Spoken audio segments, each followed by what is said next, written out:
हाँ फ्रेंड्स, मैं विवेक नायक ए to success में आपका बहुत बहुत स्वागत करता हूँ। जैसा कि दोस्तों हम लोग खगोलिकी की क्लास को आगे बढ़ाने जा रहे हैं। खगोलिकी में आज हम लोग का लेक्चर नंबर 7 है। इसके पहले भी मैं 6 लेक्चर आपको दे चुका हूँ, तो ठीक है चलते हैं। आज हम लोग लेक्चर नंबर 7 में कवर करेंगे प्लेनेट के बारे में, यानी कि ग्रह के बारे में आज हम लोग डिस्कस करेंगे। साथ साथ इस वीडियो में हम लोग 8 ग्रहों के बारे में डिटेल से कवर करेंगे। तो दोस्तों चलिए आज का क्लास स्टार्ट करते हैं। तो दोस्तों जैसा कि हम लोग खगोलिकी की क्लास को आगे बढ़ाने जा रहे हैं, तो उसमें दोस्तों हमको प्लेनेट के बारे में पढ़ना है। क्या ओनली प्लेनेट के बारे में कि ग्रहों के बारे में? इस वीडियो में मैं आपको 8 ग्रह जो होते हैं उसके बारे में डिटेल से बताऊंगा। साथ साथ मैं ये बताऊंगा कि प्लेनेट कहते किसे हैं, प्लेनेट होते क्या हैं, पार्थिव ग्रह क्या होते हैं, जोवियन ग्रह क्या होते हैं, आंतरिक ग्रह के अंतर्गत किसे रखा जाता है, बाह्य ग्रह के अंतर्गत किसे रखा जाता है। तो ये सब चीजें मैं आपको बताऊंगा। जैसा कि मैं आपको जितनी भी परिभाषाएं बताता हूं, जैसे कि अभी तक मैंने आकाशगंगा के बारे में आपको बता चुका, सौरमंडल के बारे में बताया, मंदाकिनी के बारे में बताया, तारों के बारे में बताया। ये जितने भी परिभाषाएं मैं आपको बताया, ये सब परिभाषाएं अंतर्राष्ट्रीय खगोलिकी संघ द्वारा दी गई परिभाषाएं हैं। क्या अंतर्राष्ट्रीय खगोलिकी संघ द्वारा दी गई परिभाषाएं हैं, तो ये सब परिभाषा आपको याद रखना है, ठीक है। तो मैं जैसा कि आपको सौरमंडल, आकाशगंगा, ब्रह्मांड और तारे के बारे में बता चुका हूं। आज मैं ओनली टॉपिक किस पे डिस्कस करूंगा? प्लेनेट के बारे में, यानी 8 ग्रहों के बारे में आज डिटेल से हम लोग डिस्कस करेंगे। तो चलते हैं दोस्तों, आज का वीडियो स्टार्ट करते हैं। आज का सेशन स्टार्ट करने से पहले थोड़ा सा आपसे निवेदन है कि आपको ये वीडियो अच्छी लगे तो लाइक और शेयर जरूर किया करिए, ठीक है। चलिए दोस्तों स्टार्ट करें, ठीक है। सबसे पहले तो आपको प्लेनेट पढ़ना है, तो आपको ये मालूम होगा कि कोई भी खगोलिकी पिंड ग्रह है या नहीं है, उसको 4 कंडीशन डिपेंड करते हैं। क्या मैंने कहा कि कोई भी खगोलिकी पिंड ग्रह है या नहीं है, उस पर 4 कंडीशन डिपेंड करते हैं। वो 4 कंडीशन क्या है, उसको सबसे पहले आपको समझना जरूरी है। वो 4 कंडीशन क्या है? पहला जो कंडीशन आता है दोस्तों, वो सूर्य के चारों तरफ क्या करे? चक्कर लगाए। सूर्य के चारों तरफ वह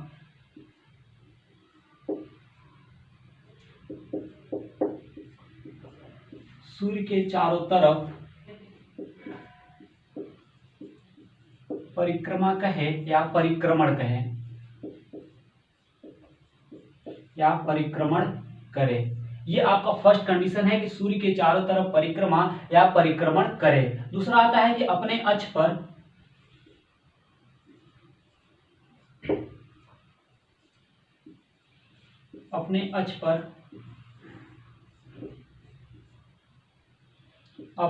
घूर्णन या परिभ्रमण करे। क्या करे? अपने अक्ष पर घूर्णन या परिभ्रमण करे। उसके बाद तीसरा आता है कि गुरुत्वाकर्षण शक्ति हो।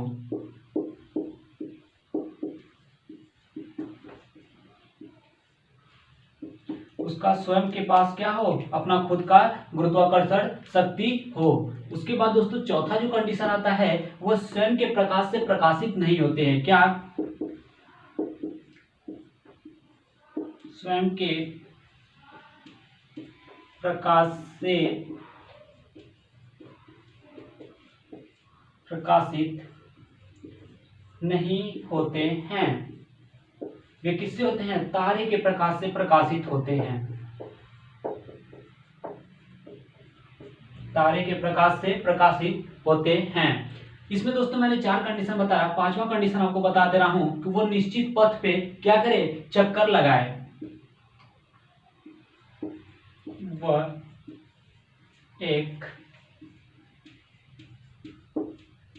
वह एक निश्चित पथ पर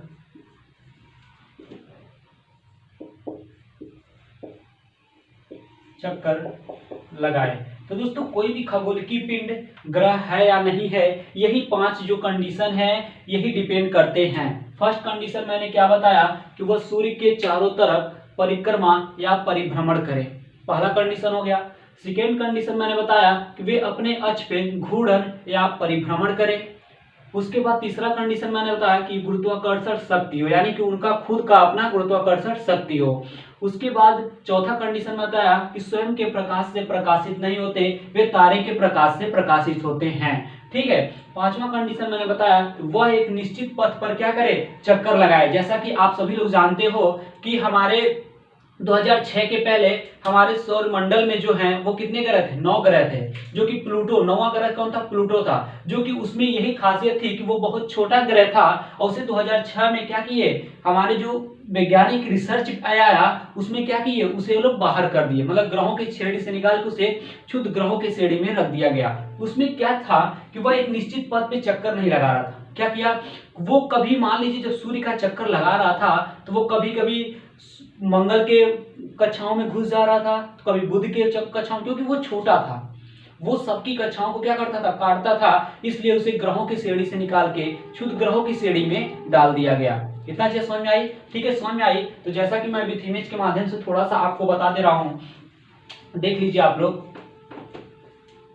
कि उनकी जो गतियां थी वो क्या थी, कैसे थी, और जो हमारे 8 ग्रह हैं उनके बारे में मैं डिटेल से बता दे रहा हूं। ठीक है, तो जैसा कि देख लीजिए, मान लीजिए कि ये हमारा सूर्य है, ये क्या है? ये हमारा सूर्य है।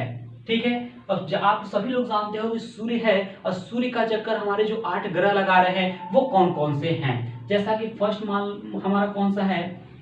बुध, सेकेंड है शुक्र, बाद है पृथ्वी, चौथा जो है वो है मंगल। ठीक है, ये 4 ग्रह है, बुध, शुक्र, पृथ्वी, मंगल। उसके बाद देखा जाए तो जो पांचवा आता है, पांचवा जो ग्रह हमारा आता है बृहस्पति आता है। क्या? बृहस्पति, शनि, अरुण और वरुण, ये हमारे 8 ग्रह हैं। कौन कौन से हैं? तो बुध, शुक्र, पृथ्वी, मंगल, बृहस्पति, शनि, अरुण व वरुण। हमारे 2 ऐसे दोस्तों सौरमंडल में ग्रह हैं जो पूर्व से पश्चिम की तरफ चक्कर लगाते हैं। ये शुक्र है जो पूर्व से क्या होता है, पूर्व से पश्चिम की तरफ क्या करते हैं? मूव करते हैं। और उसके बाद हमारा जो इसमें आता है, तो इसमें हमारे अरुण ग्रह है। अरुण ग्रह क्या है दोस्तों? ये भी पूर्व से क्या करता है? पूर्व से पश्चिम की तरफ चक्कर लगाता है। मतलब हमारे सौरमंडल में 2 ऐसे ग्रह हैं जो घड़ी की सुई के विपरीत दिशा में चक्कर लगाते हैं। यानी कि एक शुक्र ग्रह है और दूसरा हमारा क्या है? अरुण ग्रह है। अब बात आती है दोस्तों, इसके बीच में जो है ना, यहीं पे क्षुद्र ग्रह की श्रेणियां पाई जाती है। क्या? क्षुद्र ग्रह की पेटी पाई जाती है। क्षुद्र ग्रह की पेटी पाई जाती है। कहाँ पाई जाती है? तो मंगल और बृहस्पति जो यहाँ है, इसी के बीच में क्षुद्र ग्रह की पेटी पाई जाती है। तो इतना चीज आपको समझ में आया? उतना चीज समझ में आया तो ठीक है, आगे बढ़ते हैं। ये दोस्तों, ये जो हमारे 4 ग्रह हैं, यानी बुध, शुक्र, पृथ्वी, मंगल, इसे हम लोग आंतरिक ग्रह कहते हैं। क्या? इसे हम लोग आंतरिक ग्रह कहते हैं। इसे हम लोग आंतरिक ग्रह भी कहते हैं, ऐसे हम लोग पार्थिव ग्रह भी कहते हैं। क्या? इसे हम लोग पार्थिव ग्रह भी कहते हैं। तो आपसे कोई पूछे कि पार्थिव ग्रह किसे कहते हैं, तो बुध, शुक्र, पृथ्वी, मंगल, ये क्या हमारे पार्थिव ग्रह हैं। और आंतरिक ग्रह के अंतर्गत किसे रखा जाता है? तो बुध, शुक्र, पृथ्वी और मंगल को आंतरिक ग्रह के अंतर्गत रखा जाता है। ये दोस्तों जो है ना, ये सूर्य के बहुत नजदीक हैं। क्या? ये सूर्य के बहुत नजदीक हैं। ठीक है, ये सूर्य के नजदीक हैं, तो जायज सी बातें हैं, जो यहाँ का टेम्परेचर होगा, यानी कि जो तापमान होगा, यहाँ का जो तापमान होगा वो क्या होगा? बहुत अधिक होगा। यानी कि आप लोग जानते हो कि मैं जब सूर्य को संरचनाएं आपको पढ़ा रहा था, तब मैंने आपको बताया था कि 15 मिलियन डिग्री सेल्सियस यहाँ का तापमान होता है। और जो कि मैं तीसरी परत, यानी सूर्य की जो तीसरी परत बताया था, यानी फोटोस्फीयर वाला भाग, वहां 5500 डिग्री सेल्सियस से 6000 डिग्री सेल्सियस तक वहां का तापमान रहता है, यानी कि छठे परत का। तो यहाँ पे मान लीजिए जो सूर्य है, और सूर्य का टेम्परेचर क्या है, मैंने बताया था 15 मिलियन डिग्री सेल्सियस है। तो उसी तरह यहाँ का जो तापमान है दोस्तों, जाहिर सी बात है जो बुध ग्रह है वो सूर्य के सबसे नजदीक है, तो जाहिर सी बात है यहाँ का जो तापमान होगा वो बहुत अधिक होगा। अब जब यहाँ बहुत तापमान यहाँ बहुत अधिक होगा, तो यहाँ दोस्तों सौर पौने भी चलती हैं। क्या? यहाँ पे सौर पौने भी चलती हैं। सौर पौने भी जब यहाँ चलती हैं, तो यहाँ जो धूलकण हैं, धूलकण प्लस गैस, ये क्या होते हैं? यहां से उड़ जाते हैं, यानी कि कम पाए जाते हैं। ठीक है, कम पाए जाते हैं। और जब यहाँ कम पाए जाएंगे धूलकण, तो यहाँ दोस्तों वायुमंडल का निर्माण होगा। क्या होगा? यहाँ वायुमंडल का निर्माण होगा।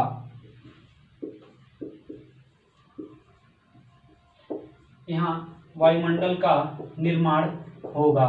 ठीक है, जब यहाँ पे धूल कण उड़ जाएंगे यानी कि जो गैस है वो उड़ गई यानी कि कम मात्रा में पाई जाती है, तो यहाँ पे जो वायुमंडल है क्या करेगा, यहाँ वायुमंडल पाया जाएगा। यहाँ दोस्तों गुरुत्वाकर्षण जो शक्ति होती है यानी ग्रेविटेशनल फोर्स होता है, जो ग्रेविटेशनल फोर्स होता है वो यहाँ क्या होगा, यहाँ बहुत कम मात्रा में पाया जाएगा। इतना चीज आपको समझ में आई कि पार्थिव ग्रह के अंतर्गत हम क्या करते हैं, यानी कि आंतरिक ग्रह के अंतर्गत हम लोग देखते हैं तो ये जो बुध शुक्र पृथ्वी मंगल ये सूर्य के बहुत नजदीक हैं, और सूर्य के नजदीक है तो यहाँ का टेम्परेचर भी क्या होगा, बहुत अधिक होगा। जब यहाँ टेम्परेचर अधिक होगा तो यहाँ सौर पौने चलती हैं, और वही सौर पौने जैसे कि धूल कण और गैस जो होते हैं उनको उड़ा देती हैं, यानी कि यहाँ पे कहा जाए तो कम पाए जाते हैं धूल कण और गैस। और जब धूल कण और गैस कम पाए जाएंगे तो वायुमंडल का यहाँ पे निर्माण होगा, और जब वायुमंडल का निर्माण होगा तो दोस्तों वहां गुरुत्वाकर्षण शक्ति क्या होगी, बहुत कम मात्रा में पाई जाएगी। ठीक है, तो आगे बढ़ते हैं। अब आगे देखते हैं बृहस्पति, शनि, अरुण, वरुण के बारे में कि इनकी 4 कंडीशन क्या क्या हैं और इनके अंतर्गत क्या क्या किया जाता है। ठीक है,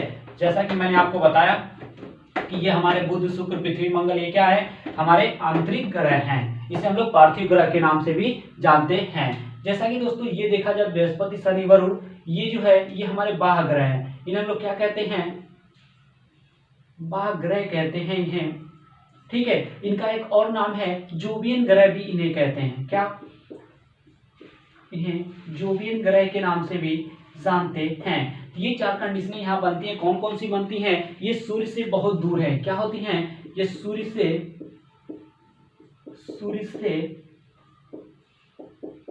बहुत दूर है, क्या है, ये सूर्य से बहुत दूर है। और जब सूर्य से दोस्तों जब दूर रहेंगे तो यहाँ का जो तापमान होगा यानी कि यहाँ का जो टेम्परेचर होगा वो क्या होगा, बहुत कम होगा, तापमान यहाँ का क्या होगा, बहुत कम होगा यानी कि लो होगा। ठीक है, जैसा कि मैंने आपको जब सूर्य की संरचना के बारे में बताया तो डिटेल से आपको बताया था, उस टॉपिक में हम लोग डिटेल से कवर किए थे कि यानी कि सूर्य जो है, सूर्य का जो टेम्परेचर है या सूर्य के केंद्र का जो तापमान है वो 15 मिलियन डिग्री सेल्सियस है। और सूर्य की जो तीसरी परत मैंने बताया यानी कि फोटोस्फीयर वाला जो पार्ट बताया, मोस्ट इंपॉर्टेंट बताया, जिसमें जो इसकी मोटाई थी 300 किलोमीटर की, वहां का टेम्परेचर 5500 से लगाए 6000 डिग्री सेल्सियस था। ठीक है, ये चीजें मैंने आपको आगे बता चुका हूँ। तो ठीक है, यहाँ पे दोस्तों जो होती है, यहाँ पे सौर पौने नहीं चलती हैं, क्या होती हैं, यहाँ सौर पौने नहीं चलती हैं, तो यहाँ पे जो गैस होती हैं, गैस प्लस धूलकण यहाँ क्या होते हैं, इकट्ठा हो जाते हैं, तो यहाँ पे वायुमंडल का निर्माण नहीं होता है। क्या होता है,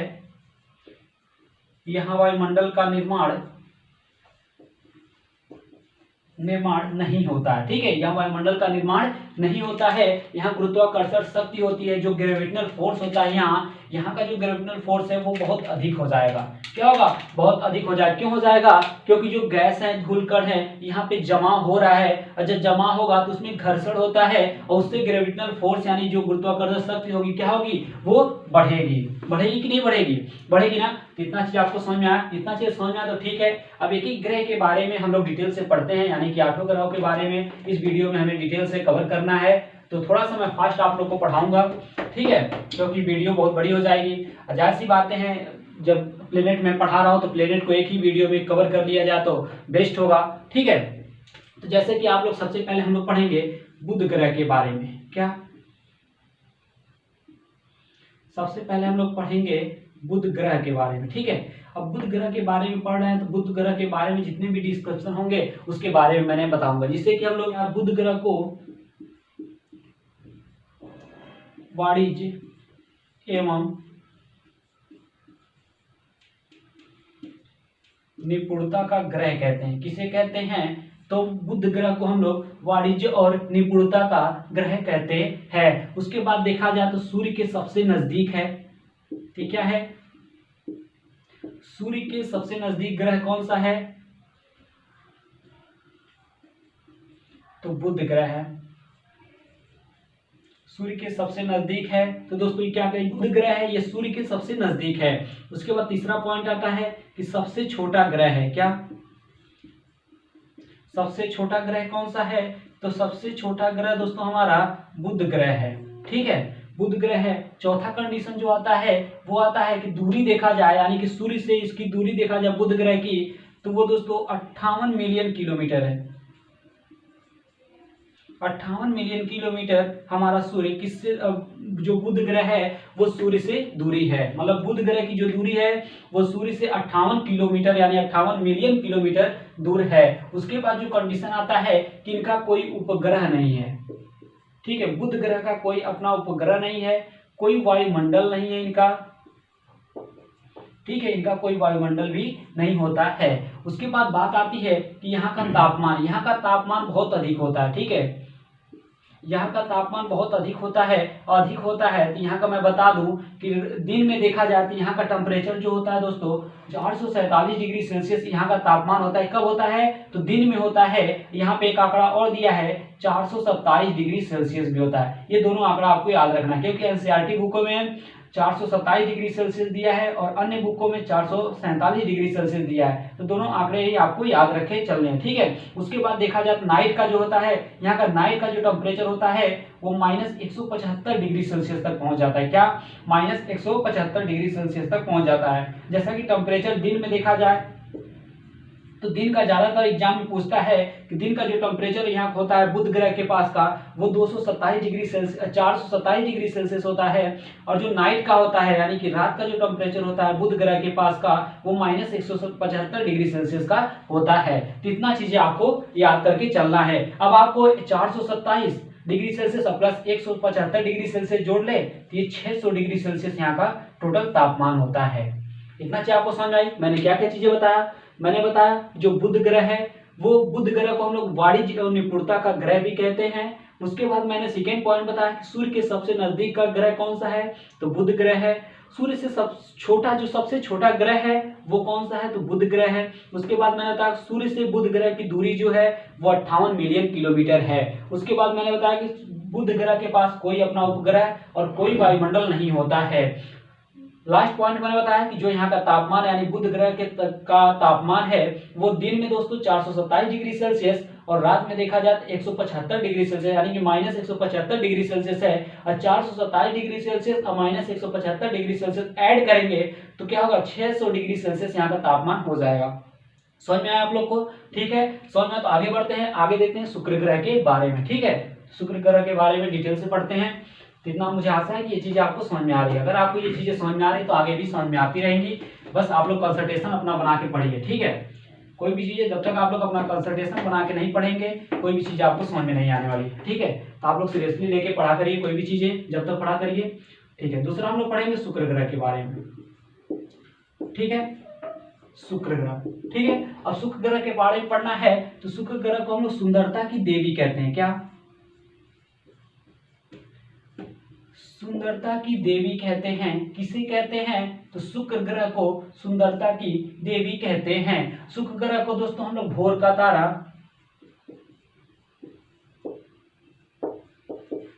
तारा या सांझ का तारा कहते हैं। सांझ का तारा कहते हैं। आपसे एग्जाम में पूछ लिया जाए कि सांझ का तारा किसे कहते हैं तो शुक्र ग्रह को सांझ का तारा कहते हैं। आपसे पूछ लिया जाए कि भोर का तारा किसे कहते हैं तो शुक्र ग्रह को भोर का तारा कहते हैं। उसके बाद देख लिया जाए सुंदरता की देवी किसे कहते हैं तो शुक्र ग्रह को सुंदरता की देवी कहते हैं। उसके बाद जो सेकेंड पॉइंट यहाँ पे आता है, सेकेंड पॉइंट आता है पृथ्वी की जुड़वा बहन भी कहते हैं।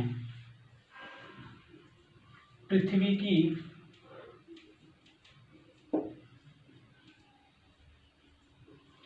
जुड़वा बहन कहते हैं। और पृथ्वी की जुड़वा बहन किसे कहते हैं तो शुक्र ग्रह को हम लोग पृथ्वी की जुड़वा बहन कहते हैं। क्यों कहते हैं? क्योंकि इसका व्यास आकार और जो घनत्व होता है ये किसके बराबर है? ये सूर्य के बराबर है। यानी कि जो पृथ्वी शुक्र ग्रह है, शुक्र ग्रह का जो व्यास है, आकार है और घनत्व है ये पृथ्वी के बराबर होता है। क्या है? ये पृथ्वी के समान होता है या पृथ्वी के बराबर होता है। दोस्तों शुक्र ग्रह ही हमारा ऐसा ग्रह है, ये शुक्र ग्रह जो हमारा है ये दोस्तों पूरब से पश्चिम की तरफ पूरब से पश्चिम की तरफ मूव करता है, यानी पूरब से पश्चिम की तरफ दिशा में घूमता है। तो इस तरह देखा जाए जो सूर्योदय है वो पश्चिम में होगा और जो सूर्यास्त है सूर्यास्त है वो पूर्व में होगा। होगा कि नहीं होगा? होगा ना। यहाँ पे दोस्तों ये सर्वाधिक गर्म ग्रह भी कहते हैं इसे। इसे क्या? सर्वाधिक गर्म ग्रह भी है। सर्वाधिक गर्म ग्रह है।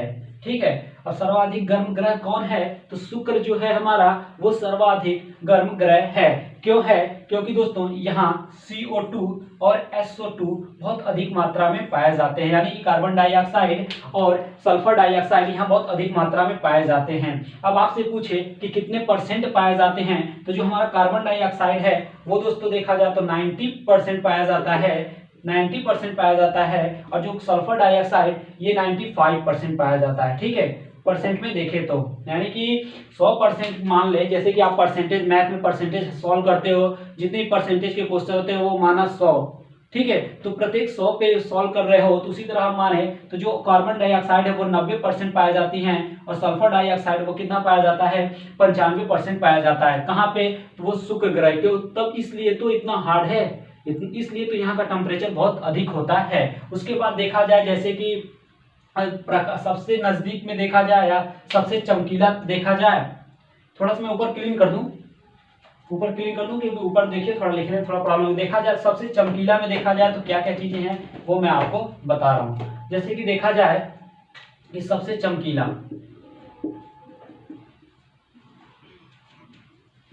सबसे चमकीला या सबसे चमकदार देखा जाए तो सबसे पहले जो हमारा आता है वो सूर्य आता है। उसके बाद देखा जाए तो चंद्रमा आता है। ठीक है, तीसरे नंबर पे हमारा शुक्र ग्रह आता है। क्या? तीसरे नंबर पे हमारा शुक्र ग्रह आता है। यानी कि सर्वाधिक गर्म में देखा जाए तो पहले सूर्य है, फिर चंद्रमा है और फिर शुक्र है। चमकीला देखा जाए तो सबसे पहले सूर्य है, चंद्रमा है और शुक्र है। इतना चीज आपको समझ में आई। अब दूरी देखा जाए, दूरी मतलब शुक्र ग्रह, सूर्य से शुक्र ग्रह की दूरी देखा जाए तो वो है 108 मिलियन किलोमीटर। यानी कि शुक्र ग्रह, सूर्य से शुक्र ग्रह की जो दूरी है वो 108 मिलियन किलोमीटर है। कितना है? 108 मिलियन किलोमीटर है। अब देखा जाए तो ये जो घूर्णन करते हैं, यानी कि अपने अक्ष पे सूर्य को एक चक्कर लगाने में 243 दिन लगते हैं। कितना? 243 दिन लगते हैं। यानी कि देखा जाए सूर्य को अपने, शुक्र ग्रह को अपने अक्ष पे एक चक्कर लगाने पे कितना समय लगते हैं? 243 दिन लगते हैं। और यहीं तक सूर्य का एक चक्कर लगाने में, सूर्य का एक चक्कर लगाने में शुक्र ग्रह को कितना? 225 दिन लगते हैं। कितना? 225 दिन लगते हैं। इतना चीज आपको समझ में आई? इतना चीज समझ में आई कि शुक्र ग्रह को कितना समय लगते हैं अपने अक्ष पे घूमने में? 243 दिन, और सूर्य का एक चक्कर लगाने में शुक्र ग्रह को 225 दिन लगते हैं। इतना चीज आपको समझ में आई? इतना चीज समझ में आई तो ठीक है, आगे बढ़ते हैं। आगे अब देखते हैं पृथ्वी के बारे में, यानी कि पृथ्वी के बारे में डिटेल से हम लोग कवर करेंगे। ठीक है, तीसरा हमारा जो ग्रह है वो क्या है? वो है पृथ्वी। ठीक है, यह पृथ्वी है। पृथ्वी को दोस्तों हम लोग नीला ग्रह भी कहते हैं। नीला ग्रह के नाम से किसे जानते हैं? तो पृथ्वी को नीला ग्रह के नाम से जानते हैं। तो पृथ्वी को हम लोग नीला ग्रह और जीवन का देवता कहते हैं। जीवन का देवता कहते हैं। तो आपसे क्वेश्चन पूछ ले कि जीवन का देवता किसे कहते हैं? तो पृथ्वी को जीवन का देवता कहते हैं। और नीला ग्रह किसे कहते हैं? तो पृथ्वी को हम लोग नीला ग्रह के नाम से जानते हैं। दोस्तों पृथ्वी को सूर्य का एक चक्कर लगाने में, यानी कि परिक्रमा, सूर्य का एक चक्कर लगाने में पृथ्वी को कितना समय लगते हैं? 365 दिन लग जाते हैं। ठीक है, पृथ्वी को एक चक्कर सूर्य का लगाने में 365 दिन लग जाते हैं। वहीं देखा जाए तो अपने अक्ष पे घूर्णन करने में, यानी कि पृथ्वी को अपने अक्ष पे एक चक्कर लगाने में कितना लगते हैं? 24 घंटे लग जाते हैं, यानी कि 24 आवर्स लगते हैं। अब देखा जाए तीसरा पॉइंट, तो जो हमारी पृथ्वी है वो अपने अक्ष पे 23.5 डिग्री क्या हुई है? झुकी हुई है। कितना झुकी हुई है? तो पृथ्वी अपने अक्ष पे 23.5 डिग्री झुकी हुई है। उसके बाद देखा जाए तो पृथ्वी का एकमात्र उपग्रह है चंद्रमा। क्या है? चंद्रमा पृथ्वी का एकमात्र उपग्रह है।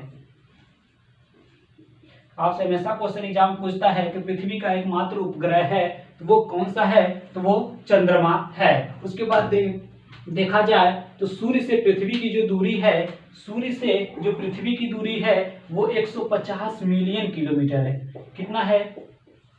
150 मिलियन किलोमीटर है, यानी कि पृथ्वी की सूर्य से दूरी देखा जाए तो 150 मिलियन किलोमीटर है। तो मैंने आपको क्या बताया, पृथ्वी के बारे में मैंने बताया, तो उसमें बताया पृथ्वी को हम लोग नीला ग्रह या जीवन का देवता कहते हैं। उसके बाद मैंने बताया कि पृथ्वी को एक चक्कर लगाने में, यानी कि सूर्य का एक चक्कर लगाने में पृथ्वी को 365 दिन लग जाते हैं। और देखा जाए तो जो पृथ्वी है, पृथ्वी को अपने अक्ष पे एक चक्कर घूमने में 24 घंटे लगते हैं। पृथ्वी अपने अक्ष पे क्या 23.5 डिग्री झुकी हुई है। और पृथ्वी का एकमात्र उपग्रह है चंद्रमा। ठीक है, चंद्रमा एकमात्र उपग्रह है पृथ्वी का। उसके बाद मैंने बताया कि सूर्य से पृथ्वी की दूरी 150 मिलियन किलोमीटर है। तो इतना चीज आपको समझ में आई? इतना चीज समझ में, तो ठीक है, आगे बढ़ते हैं। आगे देखते हैं अब मंगल ग्रह के बारे में, यानी कि मंगल ग्रह के बारे में डिटेल से हम लोग पढ़ेंगे। ठीक है, चौथा ग्रह हम लोग पढ़ेंगे मंगल ग्रह। इतना चीज आपको समझ में आ रही है ना आप लोग को? ठीक है, आप लोग को समझ में आ रही, तो ठीक है, आगे भी चीजें समझ में आएंगी। चौथा ग्रह, चौथा ग्रह हमारा कौन सा है? मंगल ग्रह। ठीक है, अब मंगल ग्रह है तो मंगल ग्रह के बारे में आप लोग देख लीजिए। दोस्तों, मंगल ग्रह को हम लोग लाल ग्रह या युद्ध का देवता कहते हैं। मंगल ग्रह को हम लोग लाल ग्रह या युद्ध का देवता कहते हैं। आपसे क्वेश्चन पूछ ले कि युद्ध का देवता किसे कहते हैं, तो मंगल ग्रह को युद्ध का देवता कहते हैं। उससे आपसे एग्जाम में पूछ ले लाल ग्रह किसे कहते हैं, तो लाल ग्रह किसे कहते हैं दोस्तों, तो लाल ग्रह मंगल ग्रह को हम लोग लाल ग्रह कहते हैं। दोस्तों देख लिया जाए, मंगल ग्रह को अपने अक्ष पे एक घूर्णन करने पे, यानी कि मंगल ग्रह को अपने अक्ष पे एक चक्कर लगाने में कितना समय लगते हैं, तो वो लगते हैं 24 घंटे। कितना लग जाते हैं? 24 घंटे लग जाते हैं। और वहीं सूर्य का एक परिक्रमा करने में, यानी एक चक्कर लगाने में, सूर्य का एक चक्कर लगाने में मंगल ग्रह को कितने समय लगते हैं? 687 दिन लग जाते हैं। कितना? 687 दिन लग जाते हैं। उसके बाद देख लिया जाए तो हम लोग मंगल ग्रह को लाल ग्रह क्यों कहते हैं, क्योंकि दोस्तों यहाँ पे क्या पाए जाते हैं? आयरन ऑक्साइड पाए जाते हैं। आयरन ऑक्साइड की अधिकता पाने के कारण इसे हम लोग लाल ग्रह कहते हैं। मंगल ग्रह को यहाँ पे आयरन ऑक्साइड की अधिकता पाने के कारण लाल ग्रह के नाम से भी इसे हम लोग जानते हैं। दोस्तों देखा जाए तो इसके पास, मंगल ग्रह के पास 2 उपग्रह हैं। कितने हैं? 2 उपग्रह हैं। कौन कौन से? वो पहला है, अब पहला दोस्तों फोबोस और डीमोस। कौन से है? फोबोस और डीमोस। फोबोस और दूसरा देखा जाए तो डीमोस। मंगल ग्रह के पास यही 2 ग्रह हैं, फोबोस और डीमोस। सबसे जो बड़ा देखा जाए तो सबसे बड़ा जो दोस्तों उपग्रह है मंगल ग्रह का, वो फोबोस है। फोबोस सबसे बड़ा उपग्रह है। उसके बाद देखा जाए, दूरी देखा जाए तो सूर्य से मंगल ग्रह की जो दूरी है वो 228 मिलियन किलोमीटर है। कितना? 228 मिलियन किलोमीटर दूर है क्या? मंगल ग्रह। यानी कि सूर्य से मंगल ग्रह की दूरी कितनी है? 228 मिलियन किलोमीटर है। समझ में आप लोग को? तो 228 मिलियन किलोमीटर है। इतना चीज आपको समझ में आई? इतना चीज आपको समझ में आई तो यहाँ पे 2 पॉइंट मैं बता दे रहा हूँ कि सबसे ऊंचा ज्वालामुखी यानी कि ओलंपस मोन्स, सबसे ऊंचा ज्वालामुखी ओलंपस मोन्स, वो भी कहाँ आता है? वो मंगल ग्रह पे ही आता है। तो आप लोग याद रखिएगा कि सबसे ऊंचा ज्वालामुखी ओलंपस मोन्स वो कहाँ आता है? तो मंगल ग्रह पे ही आता है। उसके बाद देखा जाए तो सबसे ऊंचा पर्वत जो है वो क्या है? निक्स ओलंपिया है। क्या है? सबसे ऊंचा पर्वत देखा जाए तो निक्स ओलंपिया है, जो एवरेस्ट से 3 गुना क्या है? ऊंचाई है इसकी, 3 गुना अधिक ऊंचाई है निक्स ओलंपिया की। तो ये कहाँ पाए जाते हैं? ये यहीं पे हैं। तो इतना चीज आपको समझ में आई? इतना चीज समझ में आई तो ठीक है, आगे बढ़ते हैं। अब आगे देखते हैं बृहस्पति ग्रह के बारे में, यानी कि बृहस्पति ग्रह हमारे जो 5वां ग्रह है उसके बारे में डिटेल से कवर कर रहे हैं। ठीक है, ठीक है, 5वें ग्रह के बारे में हम लोग देखते हैं, बृहस्पति ग्रह के बारे में। यानी कि बृहस्पति ग्रह हमारा क्या कह रहा है? ठीक है, 5वां ग्रह। 5वां ग्रह क्या है? बृहस्पति ग्रह। ठीक है, अब बृहस्पति ग्रह के बारे में हम लोग पढ़ते हैं। अब बृहस्पति ग्रह को हम लोग पीला ग्रह या पीला ग्रह या देवताओं का ग्रह कहते हैं। किसे कहते हैं? तो हम लोग बृहस्पति ग्रह को दो नाम से जानते हैं, पीला ग्रह या देवताओं का ग्रह के नाम से भी हम लोग जानते हैं। किसे जानते हैं? तो बृहस्पति ग्रह को जानते हैं। सबसे बड़ा आकार में सबसे बड़ा देखा जाए जो ग्रह है तो वो क्या? बृहस्पति ग्रह है। आकार में सबसे बड़ा है। क्या है? आकार में सबसे बड़ा ग्रह देखा जाए तो वो क्या है? वो बृहस्पति ग्रह है। ठीक है, आकार में सबसे बड़ा जो ग्रह हमारा है वो बृहस्पति ग्रह है। और देखा जाए तो ये घूर्णन जो करता है वो अपने अक्ष पे एक घूर्णन करने में दोस्तों इसे कितना लगते हैं? 9 घंटे 56 मिनट लगते हैं। यानी कि बृहस्पति ग्रह को अपने अक्ष पे एक चक्कर लगाने में 9 घंटे 56 मिनट लगते हैं। उसके बाद देखा जाए परिक्रमा करने में, यानी कि सूर्य का एक चक्कर लगाने में बृहस्पति ग्रह को कितने समय लगते हैं? तो वो दोस्तों 12 वर्ष लग जाते हैं। यानी कि सूर्य का एक चक्कर लगाने में बृहस्पति ग्रह को 12 वर्ष लग जाते हैं। और उसके बाद देखा जाए जो चौथा पॉइंट आता है, बृहस्पति ग्रह सूर्य से दूरी देखा जाए, यानी कि बृहस्पति ग्रह का सूर्य से दूरी जो देखा जाए तो वो दूरी है दोस्तों कितना है? 778 मिलियन किलोमीटर। 778 मिलियन किलोमीटर सूर्य से दूरी है किसकी? बृहस्पति ग्रह की। इतना चीज आपको समझ में आई दोस्तों। बृहस्पति ग्रह ये क्या होता है? ये सबसे भारी ग्रह है। बृहस्पति ग्रह दोस्तों ये सबसे भारी ग्रह है। सबसे भारी ग्रह कहे तो कौन सा है? तो बृहस्पति ग्रह ये सबसे भारी ग्रह है। उसके बाद देखा जाए तो उपग्रहों की संख्या, बृहस्पति ग्रह के पास जो उपग्रह की संख्या है वो कितना है? वो 79 है। 79 उपग्रह है किसके पास? तो बृहस्पति ग्रह के पास 79 उपग्रह है। इतना चीज आपको समझ में आई? इतना चीज समझ में आए तो ठीक है, आगे बढ़ते हैं। इसे हम लोग तारा सदृश ग्रह भी कहते हैं। क्या? तारा सदृश ग्रह भी कहते हैं। किसे कहते हैं? तो बृहस्पति ग्रह को तारा सदृश ग्रह कहते हैं। क्यों कहते हैं? कि यहाँ के रेडियो धर्मी पदार्थ यहाँ पाए जाते हैं, यानी कि रेडियो ऊर्जा यहाँ उत्पन्न होती है।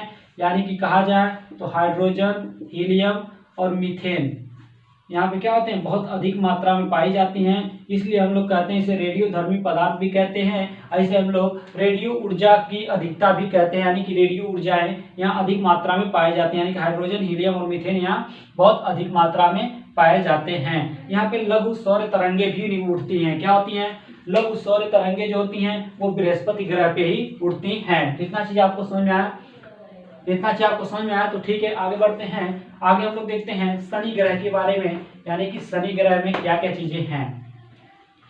शनि ग्रह के बारे में तो आप लोग सभी लोग जानते होंगे। शनि भगवान के बारे में जानते हो ना, इसे काला ग्रह भी कहते हैं इसे। तो ये शनि भगवान के बारे में तो आप लोग सभी लोग जानते होंगे, बहुत डिटेल से जानते होंगे। ठीक है, जैसा कि हम लोग का कौन सा ग्रह है? 6वां ग्रह शनि ग्रह है। ठीक है, अब शनि ग्रह है तो शनि ग्रह के बारे में ठीक है मैं डिस्कस कर रहा हूँ। शनि ग्रह को हम लोग काला ग्रह कहते हैं। ठीक है, क्या कहते हैं? शनि ग्रह को काला ग्रह या कृषि का देवता कहते हैं। कृषि का देवता कहते हैं। आपसे एग्जाम में क्वेश्चन पूछा जाए कि काला ग्रह किसे कहते हैं, तो शनि ग्रह को काला ग्रह कहते हैं। कृषि का देवता किस ग्रह को कहते हैं? तो कृषि का देवता दोस्तों किस ग्रह को कहते हैं? तो शनि ग्रह को कृषि का देवता कहते हैं। इनके पास अपना स्वयं का वलय होता है। इनके पास इनका स्वयं का वलय होता है। ठीक है, इनका स्वयं का वलय होता है। दूसरा पॉइंट जो आता है इसमें, इनका जो दोस्तों घूर्णन है, यानी कि ये अपने अक्ष पे जो घूर्णन करते हैं वो 10 घंटे कितने मिनट लगता है इनको। यानी कि शनि ग्रह को अपने अक्ष पे एक चक्कर लगाने पे 10 घंटे 40 मिनट लगते हैं। यही देखा जाए तो सूर्य का एक चक्कर लगाने में इन्हें कितना दिन लग जाते हैं? तो इसे 29 वर्ष लग जाते हैं। क्या है?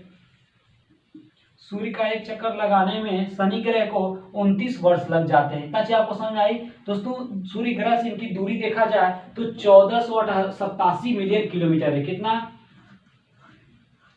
सूर्य से शनि ग्रह की दूरी देखा जाए तो 1487 मिलियन किलोमीटर है। कितना?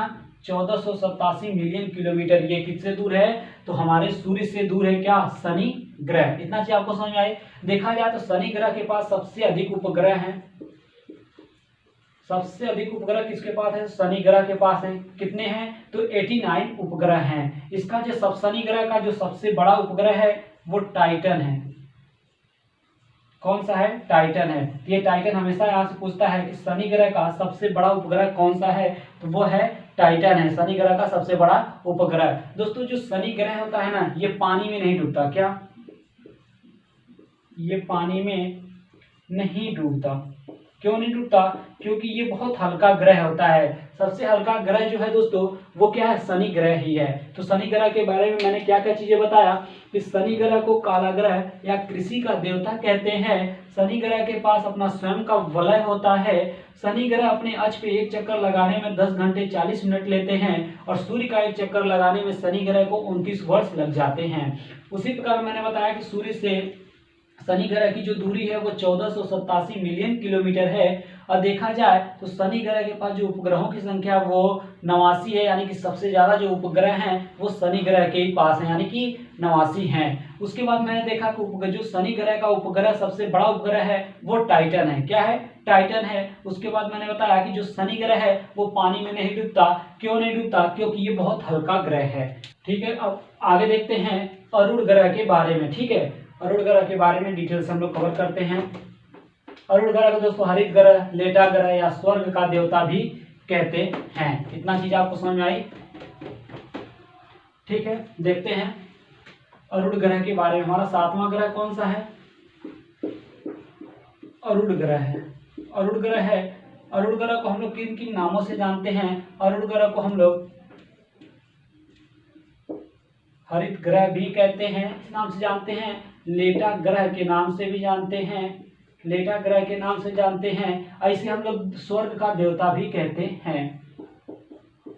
स्वर्ग का देवता भी कहते हैं। तो आपसे एग्जाम में पूछा जाए कि हरित ग्रह किसे कहते हैं, तो अरुण ग्रह को हरित ग्रह कहते हैं। लेटा ग्रह किसे कहते हैं, तो अरुण ग्रह को लेटा ग्रह कहते हैं। स्वर्ग का देवता किसे कहते हैं, तो अरुण ग्रह को स्वर्ग का देवता कहते हैं। उसके बाद देखा जाए तो अरुण ग्रह को अपना एक चक्कर लगाने में, यानी कि अपने अक्ष पे एक बार घूमने में, अरुण ग्रह को अपना एक चक्कर लगाने में 17 घंटे 14 मिनट लगते हैं।